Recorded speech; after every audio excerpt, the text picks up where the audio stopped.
छळ करून सरकारला काय मिळतंय कुणास ठाऊक, या सरकारकडे पैसे द्यायला नाही आहेत म्हणून विद्यार्थ्यांचे हाल हे करतायत आणि तिथं शेकडो करोडो लाखो अब्ज रुपये फुकट वाटतायत.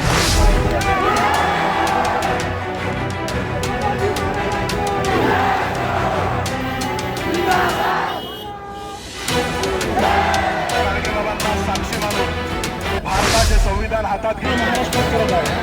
24 तास संपूर्ण महाराष्ट्रात आज अनेक विद्यार्थी पीएसआयची परीक्षा देण्यासाठी एमपीएससी मार्फत प्रयत्न करत आहेत, परंतु त्यांची जी वयोमर्यादा आहे ती वाढत आहे आणि जे काही सरकार आहे ते सरकार त्यांची वयोमर्यादा वाढवण्यासाठी GR काढत नाही आणि यासाठी अनेक विद्यार्थ्यांनी म्हणजे पुण्यात आंदोलन झालं, आज आमच्या अमरावती शहरात सुद्धा आंदोलन चालू आहे आणि हे असे आंदोलन पेटत आहे.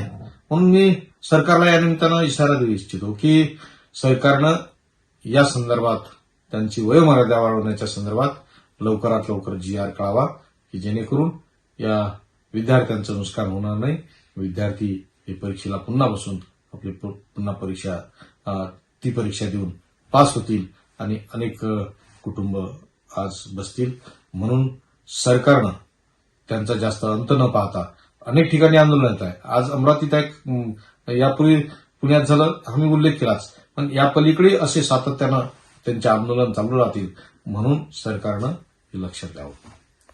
सरकार अतिशय दुटप्पी भूमिका घेते आहे. विद्यार्थ्यांचा एवढा छळ करून सरकारला काय मिळतंय कुणास ठाऊक, पण जर 7 महिन्यापासून पीएसआयच्या परीक्षेचं ही मंडळी ही एमपीएससीच्या परीक्षेसाठी हे मंडळी तुमच्याकडे आले, तुम्हाला डिमांड केली, तुमच्याकडे त्या ठिकाणी फाईल मुख्यमंत्र्यांच्या टेबलावर आहे असं आम्हाला कळतं आहे, तर मग ह्या विद्यार्थ्यांचे हाल कशाला करताय तुम्ही? आम्हाला कळतंय विद्यार्थी जर पास झाले तर त्यांना पगार सुरू होतील. या सरकारकडे पैसे द्यायला नाही आहेत म्हणून विद्यार्थ्यांचे हाल हे करतायत आणि तिथं शेकडो करोडो लाखो अब्ज रुपये फुकट वाटतायत. पण जे विद्यार्थी अभ्यास करतायत त्यांच्याकडे हे सरकार बघायला तयार नाहीये. ही दुटप्पी भूमिका सरकारची आहे आणि या सरकारच्या भूमिकेचा आम्ही निषेध करतो.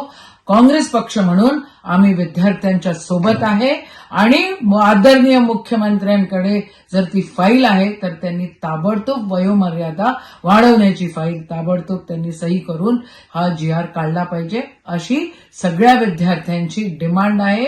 नाही तर खबरदार राखा तुम्ही, हे आंदोलन इथं संपणार नाही, हे होत राहील. न्यायासाठी हे आंदोलन आहे आणि न्याय मिळाल्याशिवाय त्या ठिकाणी कोणीही गप्प बसणार नाही. जय हिंद, जय महाराष्ट्र.